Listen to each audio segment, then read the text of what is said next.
Bismillahirrahmanirrahim. Assalamualaikum warahmatullahi wabarakatuh. Yang saya hormati Dr. Hafizah binti Zulkifli. Kami dari Kumpulan 7 akan membentangkan pendidikan digital era revolusi industri 4.0 dalam pendidikan Islam. Ahli kumpulan kami terdiri daripada Muhammad Nashrin bin Saleh, Muhammad Zakwan bin Mat Daud, saya sendiri Siti Nofitri binti Moyang, Aziana binti Said dan Fatin Izzati binti Muhammad Tahir.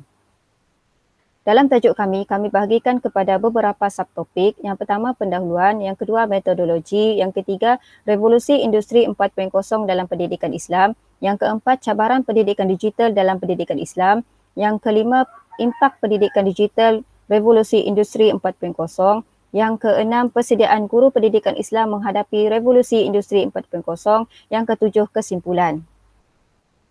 Baiklah, kita mulakan dengan pendahuluan. Pada masa kini, pendidikan di Malaysia telah mengalami gelombang baru dalam fasa pembaruan dunia pendidikan, iaitu pendidikan abad ke-21 dan revolusi industri 4.0.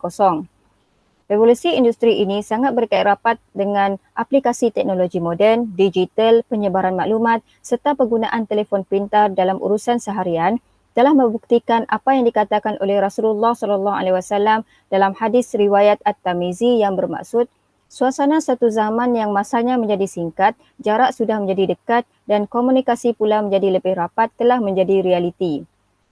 Kalau kita tengok dalam konteks pendidikan pula, model pembelajaran yang lama sedikit sebanyak digantikan kepada model pembelajaran yang baru, di mana guru lebih banyak menjadi fasilitator kepada pelajar dan proses pembelajaran juga tidak terbatas hanya kepada guru yang ada, tetapi dapat belajar daripada guru dari negeri yang lain, bahkan negara yang lain hanya dengan menggunakan teknologi moden. Media yang digunakan juga tidak terbatas kepada kertas dan pen, tetapi menggunakan e-learning, e-book, gadget yang melibatkan kecanggihan teknologi pada masa kini. Perubahan ini telah memberi kesan ke dalam seluruh aspek kehidupan manusia, bahkan dalam perkembangan teknologi dan juga mempengaruhi dunia pendidikan secara global. Secara tidak langsung, pendidikan Islam juga mengalami perubahan dan perkembangan. Era revolusi 4.0 ini menekankan peranan teknologi cyber yang semakin penting dalam kehidupan manusia. Hasil daripada itu, wujudlah istilah pendidikan 4.0.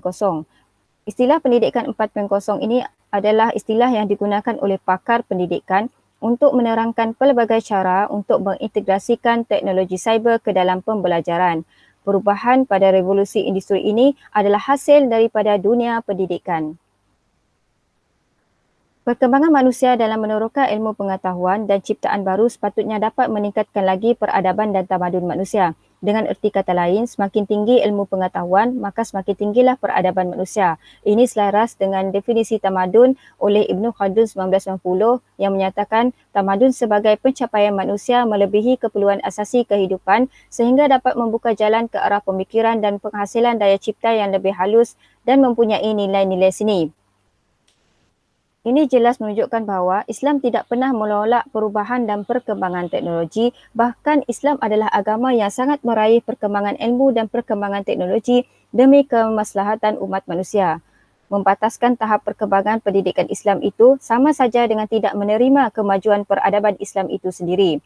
Dengan perkembangan teknologi, pendidikan Islam harus dapat mempertahankan nilai-nilai keislamannya dan memanfaatkan kecanggihan teknologi untuk mengembangkan pendidikan Islam ke taraf antarabangsa serta menjadikan teknologi itu membantu dan menyokong tercapainya matlamat pendidikan Islam. Seterusnya, untuk bahagian metodologi, kajian ini menggunakan analisis kepustakaan. Penggunaan kaedah analisis dokumen ini digunakan adalah untuk pengkaji mendapat sebanyak mungkin maklumat yang berkaitan dengan tajuk kajian. Pengkaji membuat penumpuan terhadap pembacaan dan rujukan daripada buku, jurnal, malakah dan artikel yang berkaitan pendidikan Islam dan revolusi industri 4.0. Ini merupakan proses yang digunakan untuk mendapatkan maklumat-maklumat tersebut. Selain itu, pengkaji membuat penelitian terhadap kajian-kajian lepas. Maklumat yang diteliti adalah berkaitan dengan dapatan kajian-kajian lepas serta pendapat penulis tersebut. Kemudian barulah kaedah perbahasan menggunakan kaedah analisis deskriptif dibuat, iaitu dengan menghuraikan idea-idea utama yang berkaitan dengan tajuk. Sekian saja dari saya serahkan kepada rakan pembentang yang lain. Bismillahirrahmanirrahim. Assalamualaikum warahmatullahi wabarakatuh. Terima kasih kepada rakan pembentang saya sebentar tadi. Okay, nama saya Aziana binti Said. Saya akan membentangkan tentang revolusi industri 4.0 dalam pendidikan Islam. Saya akan menerangkan secara umum fasa revolusi industri iaitu yang melibatkan 4 revolusi, iaitu daripada revolusi industri yang pertama hingga revolusi industri yang keempat. Okay, sebelum tu kita akan tengok dulu definisi apa itu revolusi industri. Okay, revolusi industri ataupun dikenali sebagai industry revolution dalam bahasa Inggeris merupakan satu bentuk kemajuan dalam peradaban dan ketamadunan manusia menurut Muhammad 2018. Kita tengok dulu revolusi industri 1.0. Okay, dalam revolusi industri 1.0 ini telah berlaku pada abad ke-18 iaitu pertumbuhan pengeluaran berasaskan air dan wap, iaitu terciptanya steam engine, iaitu penciptaan enjin berkuasa wap yang telah diciptakan oleh James Watt. Okay, seterusnya kita beralih kepada revolusi industri 2.0 iaitu yang berlaku pada abad ke-19 melibatkan penciptaan tenaga elektrik, iaitu perkembangan teknologi melibatkan kuasa elektrik dan berlakunya penghilangan besar-besaran menggunakan kuasa elektrik tersebut. Okay. Revolusi industri 3.0 pula ialah melibatkan teknologi maklumat dan komputer. Revolusi berasaskan teknologi maklumat serta internet dan komputer yang menjadi tonggak semasa revolusi industri 3.0 ini. Ia juga dikenali sebagai revolusi digital. Okay. Sekarang revolusi yang kita berada sekarang ialah revolusi industri 4.0 iaitu yang melibatkan sistem cyber fizikal berkaitan dengan peningkatan automasi, internet dan proses-proses fizikal lain. Seterusnya, revolusi industri 4.0 dalam pendidikan Islam. Revolusi industri RI 4.0 yang melibatkan teknologi digital telah memberi cabaran baru kepada semua sektor di seluruh dunia termasuklah bidang pendidikan Islam. RI 4.0 telah memperkenalkan pelbagai teknologi baharu seperti Internet of Things, IoT, analisis, big data, simulasi, integrasi sistem, penggunaan robotik dan cloud yang bakal merancangkan kemajuan lanskap dunia moden. Era pendidikan yang dipengaruhi oleh revolusi industri 4.0 disebut sebagai pendidikan 4.0. Pendidikan 4.0 merupakan pendidikan yang memanfaatkan teknologi digital dalam proses PDPC atau dikenali dengan sistem cyber atau dalam bahasa Inggerisnya ialah cyber system.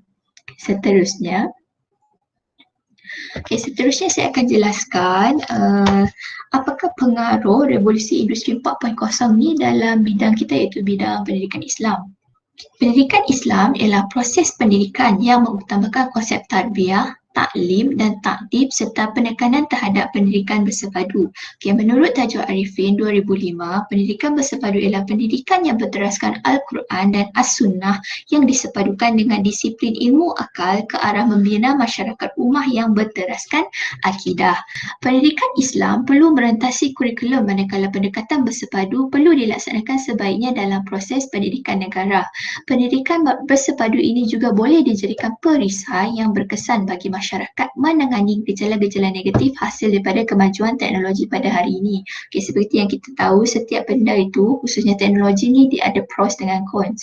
Okay, jadi dalam pros tu kita kena manfaatkanlah teknologi. Tapi kalau dari segi kesan buruk tu ataupun kesan negatif, kita perlulah berhati-hati dengan penggunaan teknologi inilah dan berpada-pada.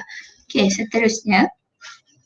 Kemajuan dalam bidang teknologi pendidikan dapat meningkatkan keberkesanan proses PDPC. Ini juga turut disokong oleh Yusof dan Tahir 2017, kemodenan ICT dan kemunculan revolusi industri 4.0 membuka peluang kepada para pelajar untuk meneroka informasi secara mudah sehingga berupaya memberi kesan penting dalam proses pendidikan di peringkat sekolah. ICT juga dapat mendorong minat pada pelajar untuk menguasai ilmu pengetahuan. Itu mereka boleh mengakses bahan-bahan ini dengan lebih mudah. Secara tak langsung mereka lebih fokus dalam pembelajaran mereka. Okay, seterusnya saya akan bincangkan tentang anjakan 7 Dalam kita revolusi industri ini sebenarnya dalam PPPM 2013 hingga 2025 telah juga dinyatakan dalam anjakan 7 iaitu memanfaatkan ICT bagi meningkatkan kualiti pembelajaran di Malaysia. Kementerian Pendidikan Malaysia juga telah meletakkan keperluan teknologi maklumat dan komunikasi dalam pendidikan sebagai anjakan ke-7 iaitu memanfaatkan ICT bagi meningkatkan kualiti pembelajaran di Malaysia.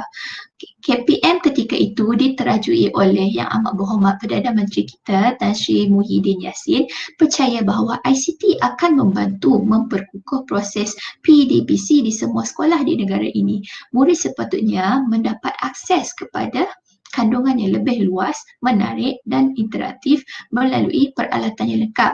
Jadi sepatutnya kualiti akses dan teknologi ini sepatutnya menjadi sebahagian dalam kehidupan murid dan tanpa ada jurang antara murid yang berada di bandar ataupun di luar bandar.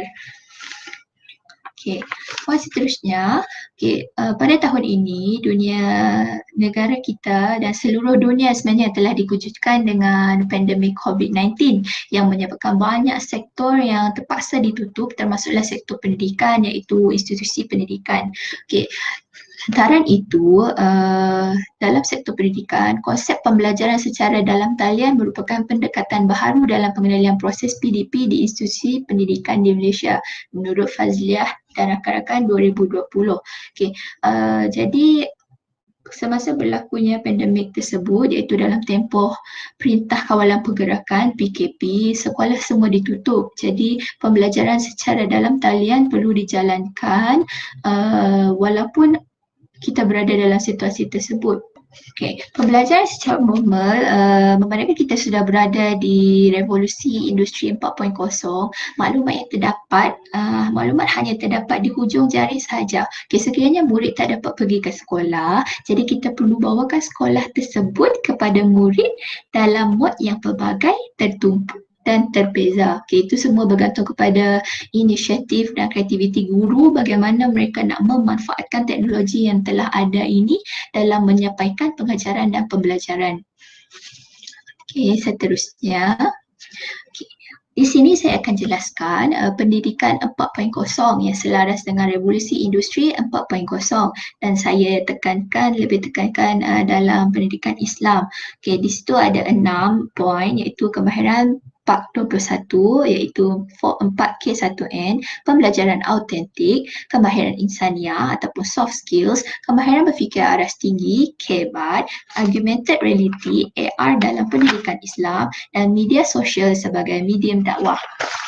Kita pergi kepada poin yang pertama dahulu iaitu kemahiran abad ke-21. Forum Ekonomi Dunia WEF menggariskan kepentingan penguasaan elemen 4C, 4C ataupun kita dalam bahasa Melayu 4K iaitu kemahiran berfikir secara kritis dan penyelesaian masalah, komunikasi, kolaborasi dan kreativiti dan ada penambahan iaitu 1N iaitu nilai. Nilai ini kita sudah biasa khususnya dalam pendidikan Islam kita sentiasa terapkan nilai dan bidang akhlak juga. Kejayaan PDPC 421 adalah bergantung kepada kebijaksanaan guru sebagai perancang dalam mengintegrasikan pengetahuan secara praktikal dalam PDPC. Penggunaan komputer dan internet dalam PDPC dapat mendedahkan kepada murid tentang prinsip IoT iaitu Internet of Things yang telah saya jelaskan pada awal tadi iaitu antara proses-proses fizikal, cyber fizikal yang terkandung dalam revolusi industri 4.0. Seterusnya pembelajaran autentik. Pembelajaran autentik ialah mengaplikasikan pengetahuan dalam situasi sebenar kehidupan sebagai contoh latihan main peranan, aktiviti penyelesaian masalah, kajian kes, project based learning dan lain-lain lagi. Secara tak langsung, murid dapat berinteraksi dengan bahan, guru dan rakan lain untuk meningkatkan penguasaan murid dalam pelbagai aspek sama ada kognitif, afektif dan psikomotor. Selain itu, pembelajaran autentik juga dapat meningkatkan tahap keyakinan guru dan murid seterusnya mewujudkan pembelajaran yang bermakna. Untuk poin yang ketiga berkaitan dengan kemahiran insania atau yang lebih dikenali sebagai soft skills merupakan nilai tambah dalam pendidikan yang boleh membentuk modal insan yang kompeten dan seimbang dari segala aspek sebagaimana dalam falsafah pendidikan kebangsaan iaitu ingin mewujudkan insan yang seimbang daripada intelek, rohani, emosi dan jasmani. Okay, antara contoh-contoh kemahiran insaniah ialah kemahiran komunikasi, kemahiran penyelesaian masalah, kemahiran keusahawanan, etika dan moral, kemahiran interpersonal dan sebagainya. Okay, GPI perlu integrasikan kemahiran insaniah sebagai elemen merentas kurikulum dalam setiap subjek yang diajar. Okay, sebagai contoh, project based learning iaitu kerja kumpulan. Secara tidak langsung, kemahiran insaniah seperti kerjasama, kemahiran interpersonal dan kemahiran kepimpinan dapat dipupuk dalam diri murid semasa mereka menjalankan project based learning tersebut. Okay. Khususnya kita sebagai GPI, penerapan akhlak dan nilai murni ni memang tidak akan lekang lah dalam pengajaran dan pembelajaran kita ni. Okay, dan akan dipupuk dalam pengajaran dan pembelajaran yang dijalankan sepanjang masa. Okay, seterusnya kemahiran berfikir aras tinggi, KEBAT. Okay, KEBAT merupakan kemahiran yang penting dalam pendidikan 4.0. Sesi KEBAT boleh dilaksanakan dalam pelbagai bidang dalam pendidikan Islam seperti sirah, akidah, akhlak dan sebagainya. KEBAT juga perlu diintegrasikan dalam latihan pembelajaran murid, iaitu assessment lah, yang merangkumi 5 peringkat iaitu mengingat, mengaplikasi, menganalisis, menilai dan mencipta. Okay, sebagai contoh, apabila kita bagikan aktiviti problem based learning, kita bagi masalah kepada mereka supaya mereka selesaikannya. Okay, ini adalah untuk menggalakkan kemahiran berfikir pelajar dan mengembangkan kognitif serta kemahiran sosial pelajar. Okay, sebagai contoh dalam tajuk mensucikan najis. Okay, sebagai contoh mensucikan najis. Okay, guru GPI boleh bagi satu instruksi kepada murid macam mana cara-cara untuk mereka membersihkan najis tersebut. Jadi secara tak langsung mereka boleh berbincang dan boleh berfikir bersama rakan macam mana untuk menyelesaikan masalah tersebut. Okay, seterusnya ialah penggunaan peta I-Think. Saya percaya ramai guru di sini menggunakan peta I-Think. Okay, peta I-Think ni secara tak langsung dia boleh merumuskan apa yang dipelajari oleh pelajar tersebut dalam satu peta lah, satu peta I-Think ini. Ini juga merupakan antara tools yang digunakan dalam KEBAT. Okay, GPI perlu menggunakan kaedah pengajaran yang efektif untuk menggalakkan KEBAT dalam kalangan murid, dan yang paling penting ialah GPI perlu menjadi pemangkin dan mendorong murid ini untuk berfikir secara aras tinggi. Okay, untuk poin yang kelima iaitu augmented reality dalam pendidikan Islam. Satu dimensi baru dalam dunia pendidikan.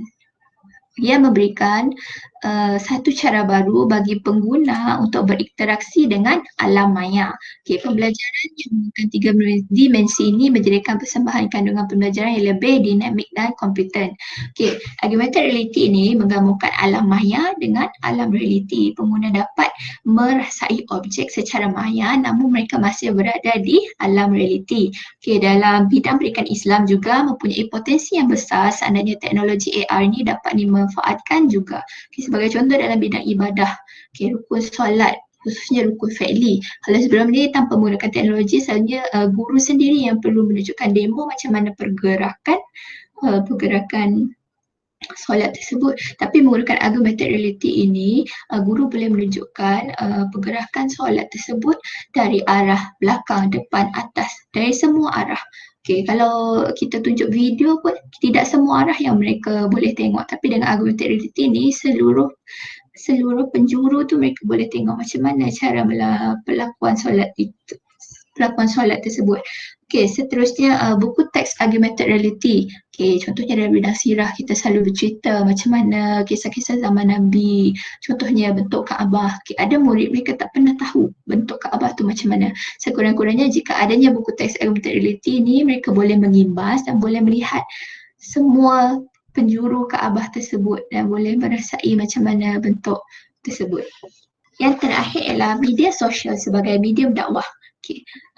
Media sosial sebagai medium dakwah ialah untuk menyampaikan dakwah. Okay. Antara penceramah, pendakwah banyak menggunakan media sosial, khususnya dalam pandemik COVID-19 sekarang. Okay. Kebanyakan pusat-pusat ibadah dan pusat-pusat pembelajaran semua ditutup. Jadi mereka menggunakan pendekatan media sosial ini untuk menyampaikan dakwah. Okay, ini kerana media sosial ni dia lebih up to date ataupun terkini dan lebih efektif sebenarnya. Okay, antara contoh media sosial yang digunakan ialah Facebook, Instagram, Twitter, YouTube, TikTok, okay, dan bermacam-macam lagi. Okay, antara contohnya seperti FB Live. penceramah membuat ceramah dalam FB Live dan orang boleh bertanya secara langsung jika mereka ada kemusykilan, dan secara tak langsung penceramah tersebut juga boleh menjawab terus persoalan yang ditanya. Itu merupakan uh, dunia tanpa sepadan. Walaupun berada di jauh mana pun, mereka boleh berjumpa secara arah maya dan boleh berinteraksi terus. Itu dinamakan maklumat tanpa hujung, maklumat di hujung jari. Seterusnya masyarakat juga dapat mengakses informasi dakwah dengan mudah. Melainkan bidang dakwah, bidang pembelajaran juga turut menggunakan platform media sosial untuk menyampaikan PDPC. Antaranya contoh e-pembelajaran menggunakan YouTube. Contoh-contoh dia Cikgu Tube ataupun e-Murabi KPM, portal bahan pembelajaran guru pendidikan Islam. Guru-guru pendidikan Islam di seluruh Malaysia, mereka upload bahan pembelajaran dan berkongsi dan menggunakan bahan tersebut untuk dijadikan BBM semasa pengajaran dan pembelajaran di rumah. Seterusnya adalah grup-grup Facebook, juga Telegram, WhatsApp, semua itu perkongsian pendidikan Islam. Secara tak langsung dengan menggunakan media sosial, murid ni mereka lebih tertarik dan pembelajaran tersebut lebih tertarik untuk belajar, dan pembelajaran tersebut mereka boleh dapat intipati pembelajaran tersebut. Kerana media sosial ni lebih dekat dengan mereka, khususnya macam YouTube, Facebook. Itu semua kita sedia maklum lah. Sekian sahaja pembentangan saya hari ini. Terima kasih. Saya serahkan kepada rakan pembentang yang lain. Pada hari ini saya akan berkongsi dengan rakan semua tentang tajuk cabaran pendidikan digital dalam pendidikan Islam. Sebelum kita melihat apa itu cabaran pendidikan digital, kita lihat dulu, internet adalah ungkapan umum bagi dunia komunikasi pada masa ini, dan ia telah dianggap sebagai kuasa besar kerana kekuatannya dalam menyampaikan mesej, mengatasi sepadan masa dan tempat dengan kapasiti yang besar dan pantas. Media ini juga memainkan peranan penting sebagai ejen transformasi dakwah dan telah digunakan sebagai bahan rujukan dan pembelajaran agama oleh masyarakat dengan upayanya memberikan berbagai maklumat mengenai Islam. Pembelajaran digital ini diperakui memang memberi kesenangan kepada pengguna, khususnya untuk murid dan guru, dan dia sentiasa memberi kemudahan. Walau bagaimanapun, terdapat cabaran yang akan dihadapi oleh pengguna. Contohnya dari segi jati diri keagamaan, integriti, lokus kawalan dalaman serta efikasi diri pengguna. Seterusnya, kita lihat cabaran pendidikan digital untuk pendidikan Islam akan memberi kesan kepada 3 pihak yang utama, iaitu yang pertama ialah guru itu sendiri, kedua murid, dan ketiga ialah pihak kerajaan, iaitu khususnya Kementerian Pendidikan Malaysia iaitu KPM. Cabaran yang pertama adalah cabaran terhadap guru. Terdapat 5 isu yang dikenal pasti berkaitan pendidikan digital dalam pendidikan Islam. Yang pertama ialah dari segi kaedah pengajaran dan pembelajaran yang dilakukan mengikut tradisi. Yang ini bermaksud kaedah pengajaran tradisional akan berlaku pengubahsuaian untuk disesuaikan dengan pendidikan digital.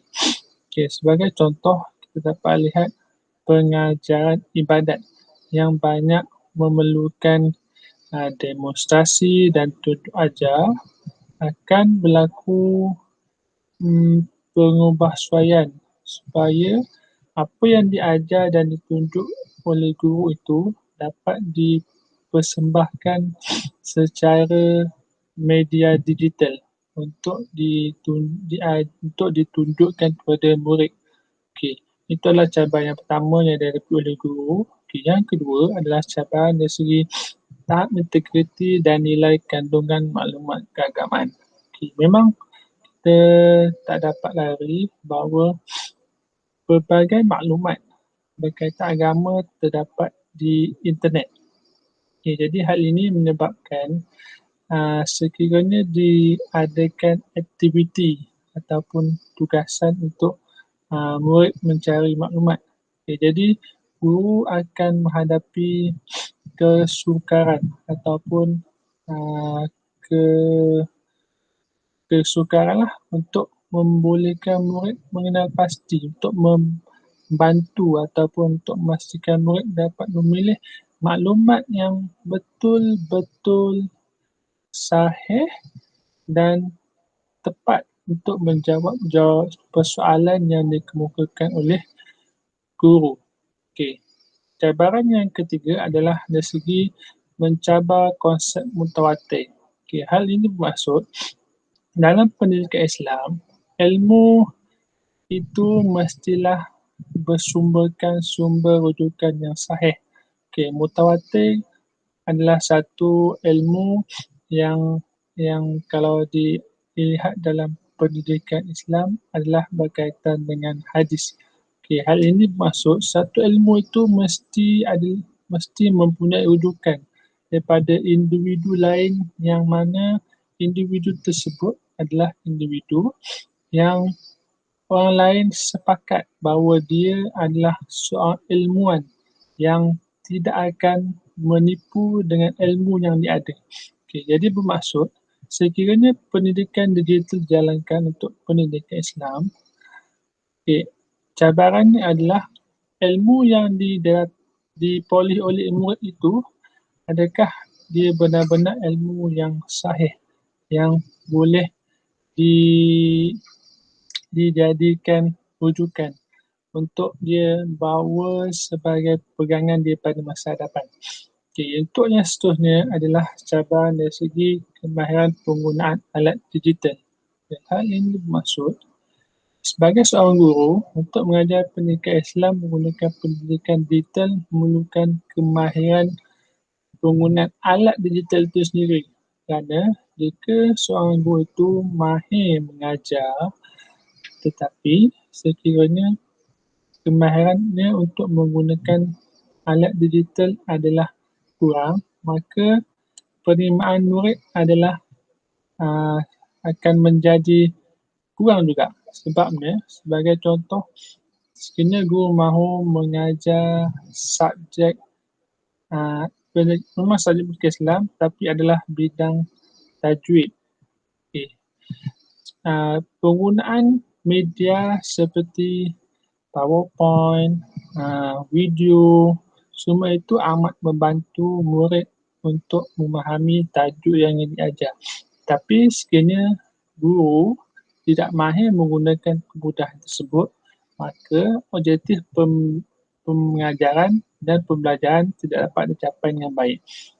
Cabaran yang kelima, untuk pendidikan digital, guru akan menghadapi kesukaran untuk penyediaan bahan pembelajaran.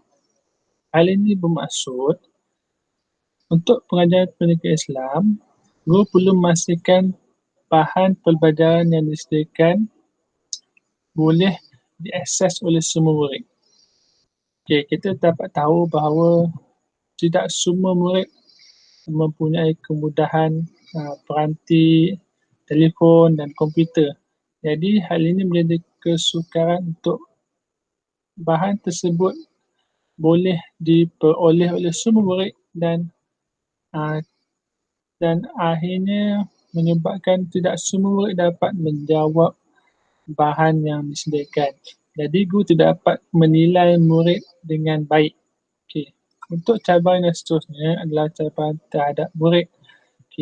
Bagi pendidikan digital dalam subjek pendidikan Islam, terdapat 4 cabaran terhadap murid. Yang pertama, dari segi tahap integriti dan lokus kawalan. Hal ini bermaksud murid yang mempelajari pendidikan Islam secara pendidikan digital boleh diperboleh dipersoalkan. Yang pertama dari segi integritinya. Maksudnya ilmu yang dipelajari itu adakah ia betul-betul memanfaatkan, ataupun dari segi integriti ilmu bermaksud murid mengambil ilmu yang dipelajari secara digital tu adakah ilmu yang betul-betul mempunyai sumber yang sahih. Yang cabaran kedua adalah adab berguru antara guru dan murid. Di dalam pendidikan digital, sebagai contoh kita ambil penggunaan aplikasi Zoom ataupun kita ada Google Classroom. Okay. Murid dan guru akan berada dalam satu platform yang sama, tetapi murid mempunyai pilihan untuk menutup fungsi kamera. Okay, hal ini menyebabkan guru tidak mengetahui keadaan sebenar murid, sama ada murid betul-betul mengambil perhatian ataupun dia melakukan perbuatan lain. Okay, hal ini menyebabkan adab berguru, iaitu adab dalam belajar, tidak dapat diterapkan atau tidak dapat diamalkan dengan sepenuhnya. Okay, jadi cabaran itu terletak terhadap murid dalam pendidikan digital. Sedangkan dalam pendidikan Islam, adab ini sangat ditekankan. Okay. Cabaran yang ketiga adalah dari segi latar belakang pendidikan. Okay. Hal ini bermaksud setiap murid mempunyai pelbagai kecerdasan yang berbeza. Okay. Murid yang tertentu mungkin cepat menulis ataupun cepat membaca berbanding dengan murid yang lain. Okay. Sebagai contoh, untuk subjek pendidikan Islam kita ada bidang Jawi. Dalam bidang ni, seorang murid itu perlu mahir menulis dan membaca, kerana jika murid itu tidak dapat membaca dengan baik, dia tidak dapat menukar perkataan ataupun huruf bumi kepada Jawi. Kesannya, murid itu tidak akan dapat mahir menulis Jawi. Okay. Kebiasaannya, murid yang tidak mahir menulis Surumi juga tidak akan mahir menulis Jawi. Okay. Untuk cabaran yang keempat adalah dari segi kesediaan alat teknologi untuk pembelajaran. Okay. Hal ini bermaksud murid perlu mempunyai peranti teknologi, sama ada segi telefon bimbit ataupun komputer riba, untuk memastikan pendidikan digital dalam pendidikan Islam ni berjalan dengan lancar. Kebanyakannya hari ini kita dapat lihat telefon bimbit atau komputer riba yang digunakan oleh murid bukan kepunyaan murid sendiri. Ia selalunya adalah kepunyaan ibu bapa ataupun ahli keluarga yang lain. Hal ini menyebabkan sekiranya cikgu ataupun guru memberi tugasan ataupun ingin mengajar, maka murid tersebut tidak dapat mengikuti kelas. Jadi seterusnya, kita lihat cabaran yang dihadapi oleh Kementerian Pendidikan Malaysia. Kita dapat 4 cabaran, iaitu yang pertama adalah latihan dan bengkel kemahiran untuk guru.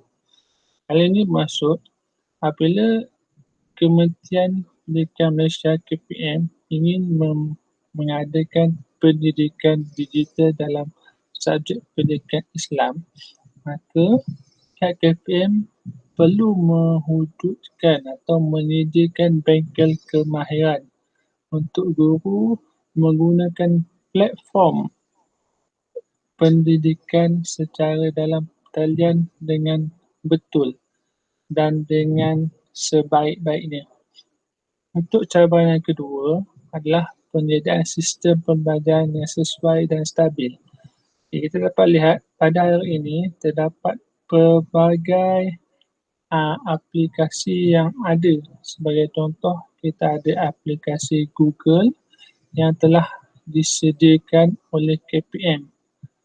Selain itu, terdapat juga aplikasi MOOC atau yang merupakan singkatan bagi Massive Open Open Source Learning, MOOC. Semua ini adalah aplikasi yang boleh digunakan oleh murid atau guru untuk tujuan pengajaran dan pembelajaran. Cumanya, kita dapat lihat kadang-kadang apabila terlalu ramai murid mengakses platform tersebut, ia boleh menyebabkan berlakunya ketidakstabilan dari segi untuk mengakses sistem tersebut. Seterusnya, lihat cabaran yang ketiga adalah dari segi kaedah pentaksiran pencapaian murid. Kita lihat bahawa pendidikan digital dalam pendidikan Islam memerlukan satu kaedah yang tertentu untuk kita menilai bagaimana tahap pencapaian murid tersebut. Untuk yang seterusnya, yang merupakan cabaran terakhir yang dihadapi oleh pihak KPM adalah dari segi kurikulum pendidikan Islam. Kurikulum pendidikan Islam yang telah digubal pada masa kini tidak menekankan sepenuhnya terhadap pendidikan digital. Walau bagaimanapun disebabkan keadaan COVID-19 dan yang berlaku pada hari ini, kebanyakan pengajaran yang berlaku adalah berdasarkan digital. Jadi sedikit sebanyak kurikulum pendidikan sedia ada perlu disemak semula. Dari segi standard kandungan dan standard pembelajaran juga akan perlu diubah sesuai untuk memastikan pendidikan digital dalam pendidikan Islam dapat dilaksanakan dengan sebaiknya. Itu saja, sekian, terima kasih. Assalamualaikum warahmatullahi wabarakatuh. Saya Muhammad Nashrin bin Saleh akan membentangkan tentang impak pendidikan digital revolusi industri 4.0 terhadap guru, murid dan sistem pendidikan. Saya akan menyentuh impak pendidikan digital revolusi industri 4.0 terhadap guru terlebih dahulu. Yang pertama, guru mestilah mempersiapkan diri dengan kemahiran teknologi. Pada zaman sekarang, perkembangan teknologi telah berkembang dengan pesat dan menyebabkan semua urusan profesional memerlukan setiap individu guru tersebut untuk menguasai kemahiran teknologi. Lebih-lebih lagi pada tahun 2020 ini, apabila seluruh dunia dilanda pandemik COVID-19 dan guru-guru memang bergantung hampir separuh kepada teknologi bagi nak memastikan pengajaran dan pembelajaran dapat diteruskan. Kementerian Pendidikan Malaysia, KPM, telah membuat pelaburan yang besar setiap tahun untuk mengintegrasikan teknologi maklumat dalam pendidikan bagi tujuan melahirkan modal insan yang berpengetahuan dan berkemahiran tinggi di dalam teknologi. Jadi, guru perlulah mempersiapkan diri sepenuhnya dalam kemahiran teknologi bagi menghadapi era pendidikan digital revolusi industri 4.0 ini. Poin yang kedua, impak pendidikan digital revolusi industri 4.0 ini kepada guru ialah guru perlu menyediakan bahan pengajaran dan pembelajaran yang lebih moden. Murid pada masa sekarang lebih advance dalam teknologi. Dan jika bahan bantu mengajar yang digunakan bersifat tradisional, kurang menarik dan tidak mengwaukan mereka, murid mungkin kurang berminat untuk mengikuti sesi pembelajaran. Disebabkan pendidikan digital ini adalah berteraskan teknologi, guru digalakkan untuk menyediakan bahan bantu mengajar yang menarik menggunakan teknologi. Menurut Kamarul Azmi dan Abdul Halim 2007, penggunaan bahan bantu mengajar berasaskan teknologi pendidikan boleh dipraktik bagi meningkatkan keberkesanan pengajaran dan pembelajaran guru, terutamanya subjek pendidikan Islam. Impak ketiga kepada guru ialah guru perlu memiliki daya kreativiti serta inovasi yang tinggi untuk mendidik murid era pendidikan digital revolusi industri 4.0 ini. Guru memainkan peranan yang penting dalam merangsang buah pemikiran murid-murid untuk lebih berinovasi dan kreatif. Dengan kata lain, guru perlu lebih kreatif dan berinovasi dalam pengajaran dan pembelajaran supaya boleh menjadi contoh kepada murid. Ini bagi memastikan bakat dan kemahiran terpendam yang ada pada murid itu dapat diperhalusi lagi dan dikembangkan oleh guru. Impak yang keempat terhadap guru era pendidikan digital revolusi industri 4.0 ini ialah guru perlu menapis segala maklumat yang ingin dikongsi. Dengan erti kata lain, guru perlu berhati-hati dengan perkongsian yang ingin disampaikan terhadap murid kerana pada masa kini, kebanyakan maklumat yang belum diketahui kesahihannya terlalu mudah untuk disebarluaskan dan tidak semua maklumat tersebut sesuai dengan tahap umur murid. Seterusnya, kita melihat impak pendidikan digital revolusi industri 4.0 terhadap murid. Impak yang pertama ialah menjadi kemestian untuk murid mempunyai peranti sendiri. Perkara ini nampak amat ketara semasa pengajaran dan pembelajaran dari rumah semasa pandemik COVID-19 ini, di mana murid amat sukar untuk mengikuti pembelajaran secara terus kerana mereka mengharapkan peranti ibu bapa mereka untuk mengikuti sesi pembelajaran secara maya. Dan yang paling terkesan terhadap masalah peranti sendiri ini ialah murid dari golongan keluarga B40 yang boleh menyebabkan mereka ketinggalan terus mengikuti sesi pembelajaran. Impak kedua pendidikan digital revolusi industri 4.0 ini kepada murid ialah murid mestilah mempunyai akses internet yang tidak terhad. Selari dengan perkembangan penggunaan teknologi, penggunaan internet juga semakin diperlukan bagi memenuhi keperluan teknologi.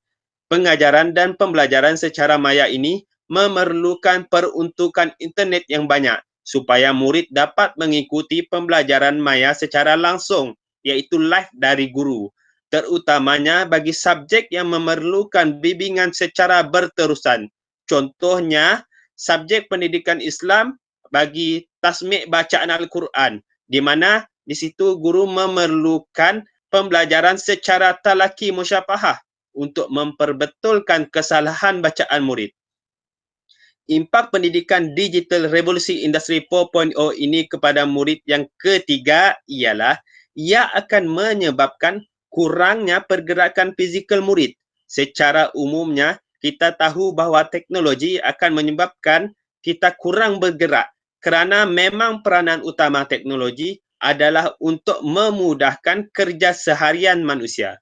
Namun, jika penggunaan teknologi tidak dikawal, ia akan memberi impak yang kurang baik kepada perkembangan fizikal murid.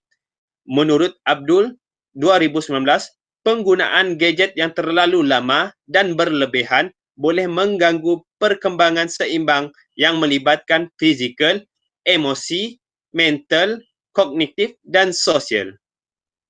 Impak yang keempat terhadap murid yang akan menempuhi era pendidikan digital revolusi industri 4.0 ini ialah murid perlu diawasi dengan lebih ketat oleh ibu bapa termasuklah guru. Perkara ini jika tidak dikawal boleh menyebabkan murid terjerumus dan terlibat dengan aktiviti-aktiviti negatif yang tidak sihat. Guru harus memainkan peranan tersebut semasa di sekolah, manakala ibu bapa perlu sentiasa mengawasi penggunaan teknologi anak mereka semasa di rumah. Seterusnya, kita akan melihat impak pendidikan digital revolusi industri 4.0 terhadap sistem pendidikan. Impak yang pertama, Kementerian Pendidikan perlu mengubah dan menyediakan modul yang sesuai dengan penggunaan teknologi kerana modul yang sedia ada lebih berfokuskan pengajaran dan pembelajaran bersemuka iaitu secara tradisional. Impak yang kedua pendidikan digital revolusi industri 4.0 ini kepada sistem pendidikan ialah pengajaran dan pembelajaran akan dilaksanakan secara blended learning. Menurut Halimi 2020, blended learning ialah kaedah pembelajaran yang menggabungkan teknik pengajaran secara bersemuka dan tidak bersemuka ataupun dengan kata lainnya secara maya dengan menggunakan medium yang sesuai bagi menghasilkan pengajaran dan pembelajaran yang berkesan. Pembelajaran secara blended learning ini adalah merupakan kaedah yang terbaik bagi menghadapi perkembangan pendidikan secara digital tanpa kita mengenepikan pembelajaran secara tradisional.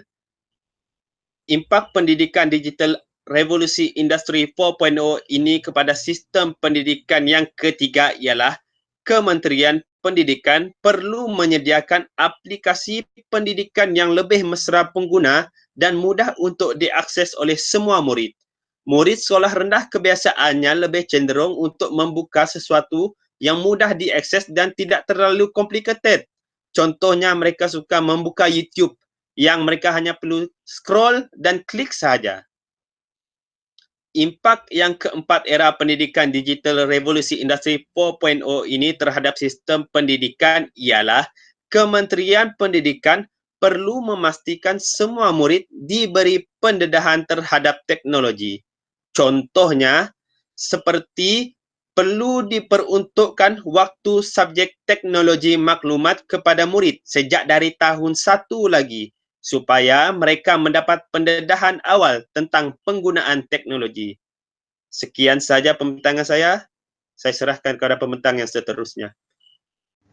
Okay, Assalamualaikum warahmatullahi wabarakatuh. Saya Fatih Izzati binti Muhammad Tahir akan menyambung pembentangan daripada rakan saya sebentar tadi. So, di sini saya akan membentangkan berkaitan dengan persediaan yang mana yang boleh dilakukan oleh guru pendidikan Islam dalam menghadapi pendidikan digital revolusi industri 4.0. So, kita lihat kepada paparan di hadapan yang saya menyatakan bahawa guru pendidikan Islam perlu dilihat sebagai satu ejen perubahan yang mendorong kepada penggunaan pendidikan digital di sekolah.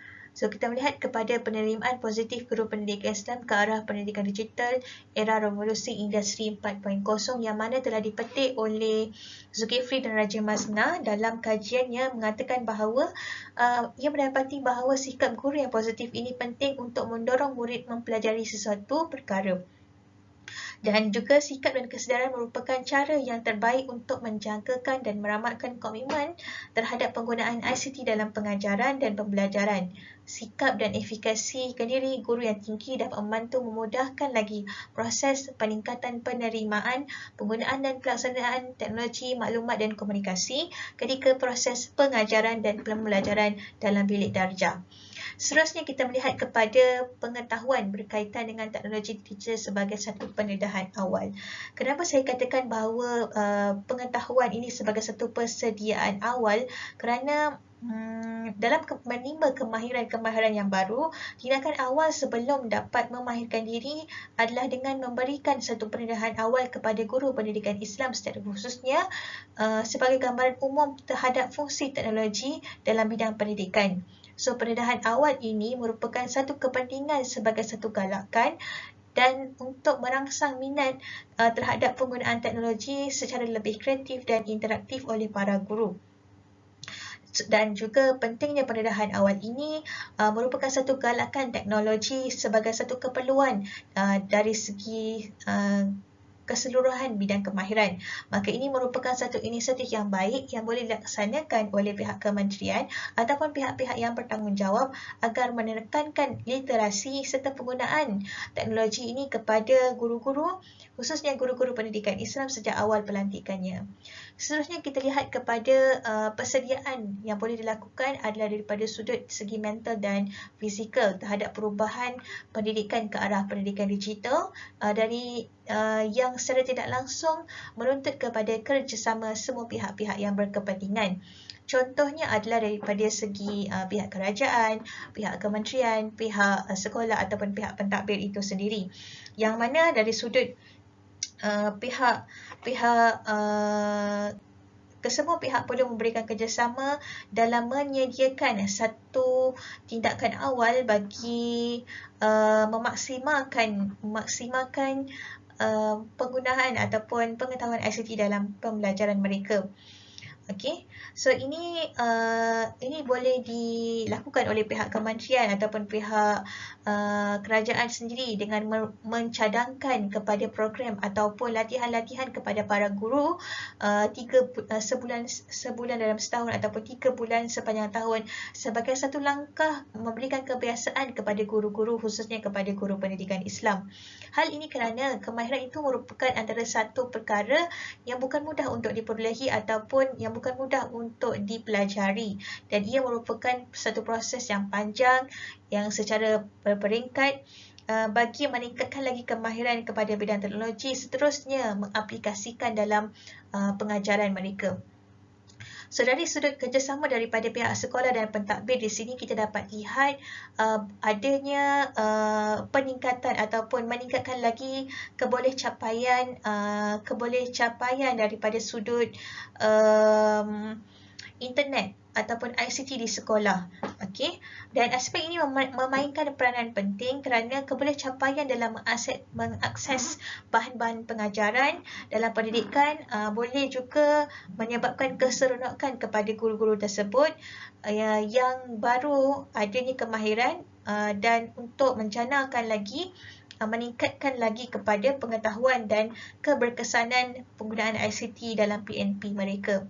Seterusnya yang keempat adalah persediaan dari segi integrasi ICT dalam pengajaran. Okey, ICT dalam pengajaran ini daripada sudut teknik ICT dalam pengajaran, macam mana cara mengaplikasikannya dari sudut peranan yang perlu dimainkan oleh Kementerian Pendidikan Malaysia, seharusnya memulakan daripada bawah sejak di peringkat kejurus pendidikan ataupun sejak daripada jurusan pendidikan keguruan di IPT ataupun IPG, dan tindakan ini merupakan satu keperluan memandangkan sistem pendidikan teknik ini memberikan satu kelebihan kepada bakal-bakal guru, terutamanya dalam membangunkan beberapa teknik-teknik baru dalam mengintegrasikan ICT dalam pendidikan. Terusnya kita pergi kepada membudayakan kreativiti dan inovasi. So, pembudayaan kreativiti dan inovasi ini dalam institusi pendidikan merupakan satu yang amat penting dalam menghadapi era ataupun cabaran revolusi industri 4.0. Pendidikan berasaskan inovasi ini melalui tugasan pelajar dan bahan bantu mengajar PBM bagi mengintegrasikan pendidikan dan ICT. Contohnya yang boleh kita lihat wujudnya penghasilan satu BBM melalui teknik gamifikasi, permainan digital seperti Hijrah Rasulullah Education Board Game, iaitu satu permainan yang dicipta berkisarkan tentang peristiwa hijrah Rasulullah daripada Mekah dan Madinah. So, di sini kita dapat lihat bahawa wujudnya BBM berteraskan kepada ICT ataupun teknologi ini membantu kepada penghasilan idea dan mereka cipta baru yang akhirnya menyumbangkan kepada produktiviti serta pembangunan ekonomi di Malaysia. So, maka budaya inovasi dan dalam sesebuah institusi pendidikan ini perlu disahut oleh semua warga sekolah dan penglibatannya boleh menjana ataupun merangsang kepada kreativiti dan inovasi dalam nilai dalam yang perlu ada dalam setiap pelajar itu sendiri bagi menghadapi ledakan globalisasi. Seterusnya, mengaplikasikan teknologi terkini. So, pengaplikasian teknologi terkini ini sangat perlu dalam era revolusi industri kerana ia menuntut kepada dunia pendidikan yang perlu berubah daripada semasa ke semasa. Kita memetik kepada satu kajian yang dibuat oleh Akmal Setiawan Suryani dan juga Asrawi 2017 yang menyatakan bahawa masyarakat dalam negara yang menguasai bidang teknologi berasaskan multimedia akan terkehadapan bagi mendepani cabaran globalisasi berasaskan ilmu dan kemahiran. So, di sini dapat disimpulkan bahawa apabila sesebuah negara itu mengalami satu pembangunan daripada sudut ICT, maka ia akan menyebabkan satu persediaan dari sudut rakyatnya sendiri untuk mendepani cabaran berkaitan dengan ilmu dan kemahiran-kemahiran ICT. Okay, saya memetik satu kajian yang dilakukan oleh Zainuddin pada tahun 2008 yang menjelaskan bahawa guru-guru yang mempunyai kefahaman yang baik dan jelas berkaitan dengan ICT serta sebagai BBM dalam pengajaran dapat melaksanakan proses pengajaran dengan lebih berkesan, dan pengetahuan tersebut dapat diterapkan secara teori kepada guru-guru sebelum mereka didedahkan kepada amali penggunaan ICT.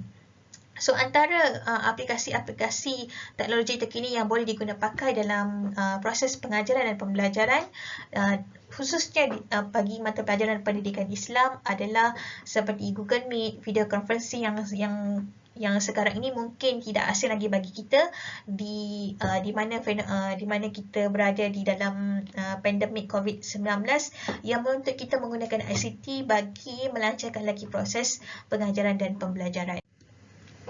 Dan yang terakhir adalah memperkasakan kemahiran berkaitan teknologi maklumat dan ICT. So di sini kita dapat Kementerian Pendidikan Malaysia perlu memainkan peranan mencadangkan program-program ataupun latihan seperti mana yang saya katakan sebelum ini bagi tujuan meningkatkan kemahiran dalam bidang teknologi selain dapat mengaplikasikan dalam pengajaran PDPC di sekolah. So guru pendidikan Islam juga perlu mempunyai kefahaman yang jelas dan betul-betul mendalami supaya dapat mengaplikasikannya dengan baik.